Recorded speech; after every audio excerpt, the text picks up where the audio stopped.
Hello guys, so today we are going to change the pollen filter of this Toyota Verso 2016. The cabin filter is on behind this glove box, so I already opened it. No, just the glove box, not the whole process. So basically you have to just unclip this. It's really basic, but I'm just making the video just in case if anybody needs. And there will be a clip this side.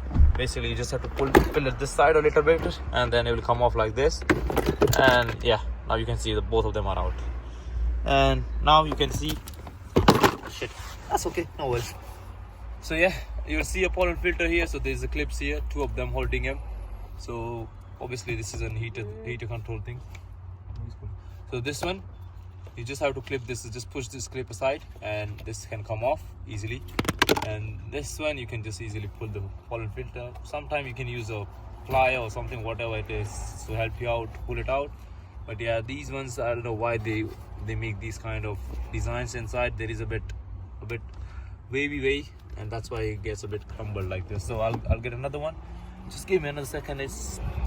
That's ready to go. Let's close it up. Obviously it is crumbled again, but that's done. Now put the glove box back in.